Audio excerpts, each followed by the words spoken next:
Today on Tricrow Studios, we do a comparison between the Gibson Les Paul Standard 60s and the Gibson ES 335 Dot.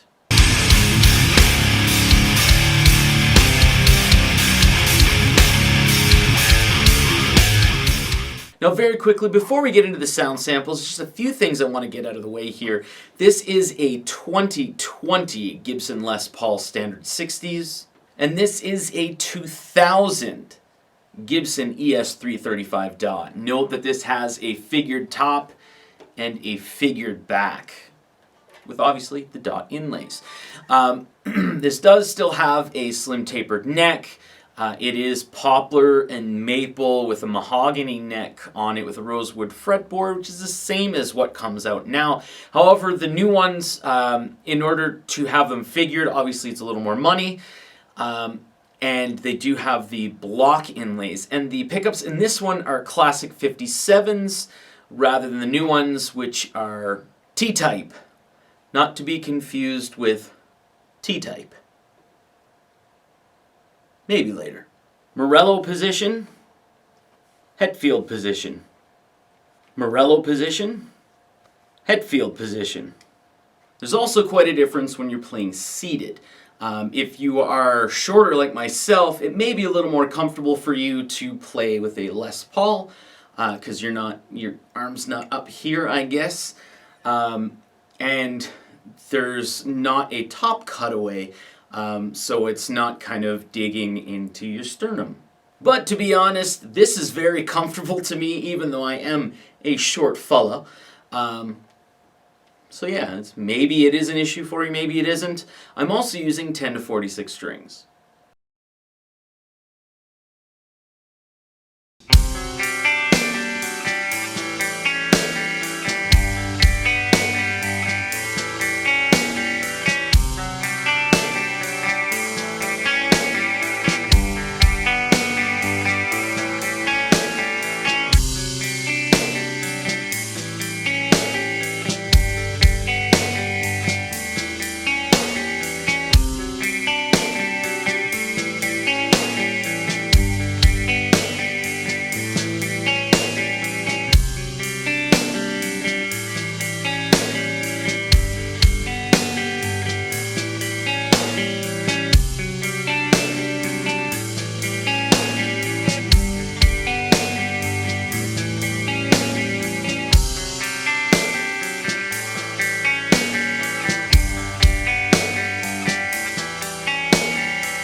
Alright, so there you go. Those were the sound samples there. Hopefully you were able to scrub through and actually find something that may be kind of a little more tailored towards kind of what you're looking for. I know that hard rock and metal, which I did use a little bit of, are not really always thought of with, you know, but man, can it do it. It can do it crazily.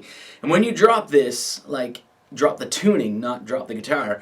When you drop the tuning on this, it's very, very pleasing to play. I just find the pick digs in a little more and you get a little more feeling to the playing when you are playing in lower tunings. Doesn't mean that this is not enjoyable as well. But I do want to talk about the semi-hollow here, because there's a lot of people out there that don't actually know how semi-hollows work.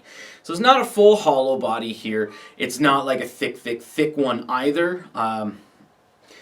But the way that it works here is there's a big chunk of maple that goes down the center of the body here.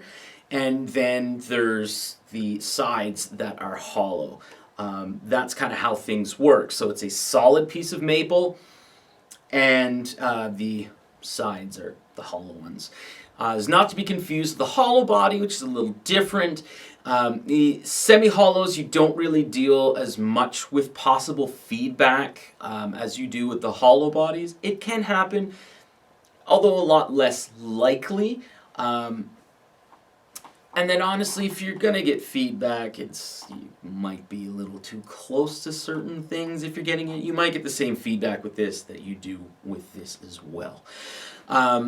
So we're looking at, clearly, this is a mahogany body with a maple top on it, mahogany neck, and a rosewood fretboard. So we're looking at a maple block down the center with poplar and maple on top.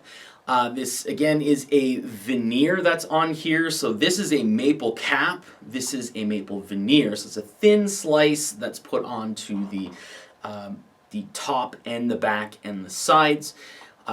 Does it make too much of a sound and tonal difference? I'm not quite sure. But we're also looking at a mahogany neck with a rosewood fretboard. This one here, again, we're talking 20 years difference. The tuners on here are the Grover Rotomatics, so on both of these. You may run into like the Gibson Deluxe, especially if you're going with the 50s style, so the standard 50s, or I think the new ES 335s come with the Gibson Deluxe, so basically the Clouson type tuners. Both of them stay in tune rather well.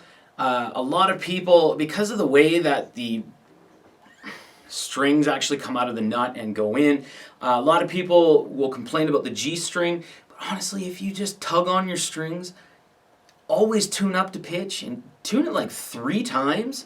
So like tune it and then just yank on your strings like this. It kind of pulls tension on the tuners and on the nut.